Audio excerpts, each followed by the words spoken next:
Benno Bokk Yaakaar kon nag dañuy daal di dégluwaat tuuti jingal bi rek dal dem ci kay sàkk mat ko woon aaw kon nag léegi ñuy def rek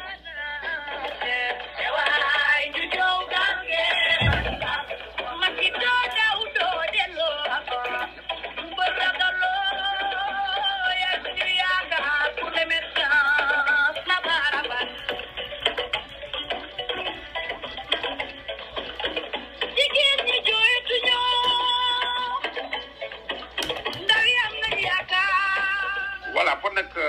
Alassane yaa ngi ànd fii ci rajo Moussa International ñu ngi lay déglu defe naa ne mbokk yeeg militant yeeg ñëpp ñu ngi lay déglu.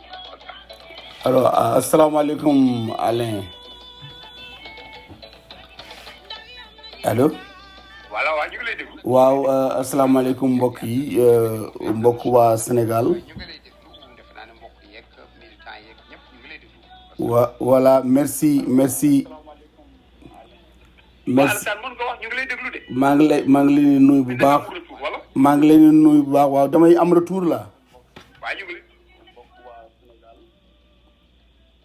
maa ngi leen di nuyu bu baax a baax yow Alain ak sa équipe mais aussi ñoo ngi nuyu suñu mbokk sénégalais yi mais aussi les auditeurs ak auditrices ci émission bi tey jii nag dañuy ñëwoon man ak mag samay camarades yi sama sœur Yuma Aïssa Ba ak mon frère Idriss Sila dañu ñëwoon fas yéene waxtaan ak la communauté sénégalaise merci waxtaan ak suñu mbokk ceux qui vivent au Sénégal mais aussi dans la diaspora parce que le Sénégal c'est le pays boo xam ne ñun ñoo ko moom loolu moo tax nag suñu ñëwee dañ leen di nuyu kër diini yi nuyu kër aada yi jaale ji suñu mbokk yoo xam ne on les a perdus mais aussi ñaanal suñu mag yi ñaanal réew mi ñu am jàmm ndax jàmm rek moo baax ci réew te jàmm rek moo xam ne mooy la stabilité politique mooy stabilité sociale tey jii nag dañu gis ne dans le monde ci monde bi entier le monde secoue aujourd'hui ci suufu stabilité politique stabilité sociale parce que suñu gisee ñuy waxu réew bu am jàmm mooy ne que la sécurité de ce pays est garantie ça veut dire que la stabilité politique la stabilité sociale est maintenue on ne peut pas parler de développement dans un pays mënuñu wax waxu koom-koom réew mënuñu wax développement réew sans pour autant la paix la stabilité sociale mais aussi la sécurité de la population de ce pays sur la sécurité sociale tey jii nag dañuy fas yéene waxtaan ci la stabilité sociale du Sénégal mais aussi la sécurité de la population sénégalaise pour wane ñu ou bien rappeler que le Sénégal kenn mënuñu ko xaar en deux parties. Le Sénégal est un pays indivisible. Chacun de nous a un travail à apporter. Chacun de nous a une tâche à faire pour le maintien de cette paix-là. Si nous regardons ce temps-ci, il y a trop de crises dans le monde, mais surtout dans la sous-région, sous-région ouest africaine. Soo xoolee autour de ce qui autour de l'Afrique de l'Ouest surtout nos voisinages suñu voisins yi yëpp soo xoolee Mali xool Guinée xool la Mauritanie xool yeneen ak yeneen yi yëpp nous sommes aujourd'hui menacés par la stabilité sous-régionale mais yàlla def na nag Sénégal yàlla def ko aar ci loolu nag c'est pas un cadeau loolu c'est un travail d'équipe dans un esprit de volonté de maintien de paix dans ce pays-là loolu c'est le fils des Sénégalais yoo xam ne c'est des forces vives de la nation la sécurité les militaires la gendarmerie la police mais aussi les volontés des Sénégalais yoo xam ne ñoom ñoo bàyyi xel ci loolu mais aussi liggéey ci loolu nag loolu moo tax ñun Sénégalais yi waruñu bàyyi des groupes séparés ou des groupes isolés di ñëw di indi trouble dans ce pays-là loolu moo tax nag suñu gisee ce qui s'est passé ci ce temps-ci ce qui s'est passé ce temps-ci dañu war a gëstu tuuti xool et lu may wax fii nii c'est pas un message boo xam ne d'un partisan ou un message d'un parti politique mais un message d'un Sénégalais et c'est un message qui devait être un message de tout un Sénégalais c'est un message de maintien de paix de la stabilité sociale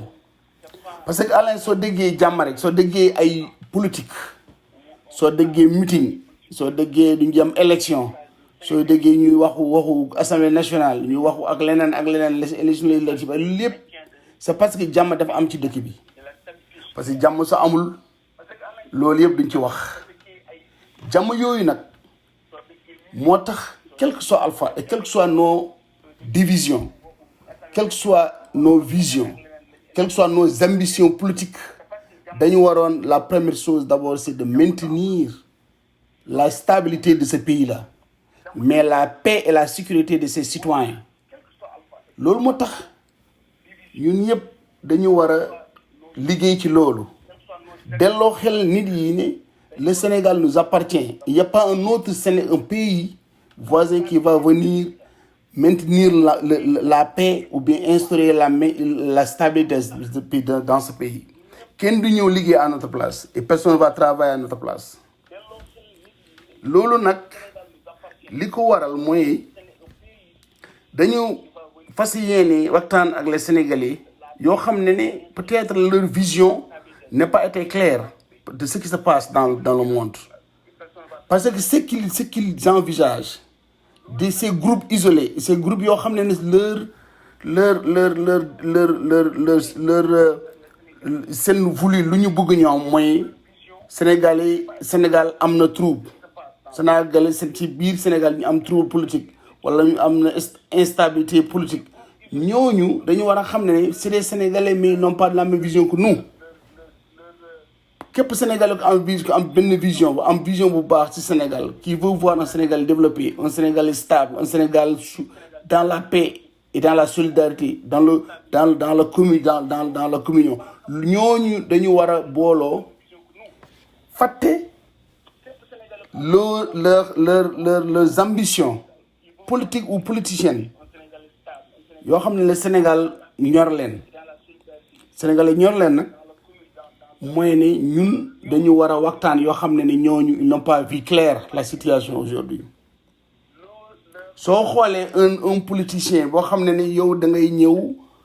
bëgg def dara wala bëgg am ci élection rien que yow sa ambition mooy man il faut mu nekk député wala il faut mu nekk ministre wala mu nekk yow da ngay fàttali l'intérêt général yow c'est des Sénégalais isolés woote dem toj dëkk bi wala woote ñu yàq wala woote leneen yooyu bokkoo parce que nous sommes au 21e siècle yoo xam ne aujourd'hui il y a beaucoup de moyens de manifester beaucoup de moyens de dire lu la metti mën nga ko wax dans les réseaux mën nga ko wax dans les écrits mën nga bind mën nga wax mais sans pour autant saaga parce que saaga un président par exemple loolu un président c'est une institution yow mënoo wax ne yow da nga bëgg Sénégal mënoo wax ne da nga bëgg ton pays qui respecte les institutions de ce pays alors que da ngay saaga une institution parce que insulter un président de la République c'est inciter une nation, inciter une institution. Lolo, il y a des articles qui sont prévus pour ça. Mais lolo, si tu connais pénalité, mais c'est civisme, de motul. C'est civisme motul, moi, yo, bugo so bop bugo se réew. Parce que bugo bopam bugo réewam, du taxaw di saga Sénégal. Du taxaw di saga la première institution sénégalaise, moi, le président de la République. Mais aussi de woote toj wala yak. Imagine toi yow nga tok sa kër nga bëgg jël say doom dugal sa doom ci Mercedes sa jabar di conduire pour yóbbu sa doom à l'école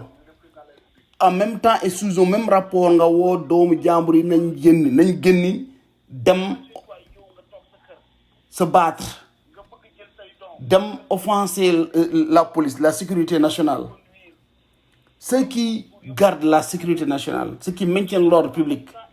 nga ne doomu jàmbur ñen dem ci ñooyu rey leen wala dóor leen wala seen xeet en même temps yow yaa ngi sa kër nekk say jabar nekk say doom yóbbu say doom école mais yow nga ne yow da nga bëgg réew moomu xam nga loolu c'est pas sérieux. Sénégalais dañu war a yeewu allez Sénégalais lii élection la dëgg la wala leneen mais lu ñu bokk mooy dëkk bi lu ñu bokk mooy Sénégal bi waruñu foowee ak loolu. waaw léegi bon nag Alassane Seye ko foofu ñu jëli yuma mu dellu soit. dëgg la. jërëjëf. asalaamaaleykum.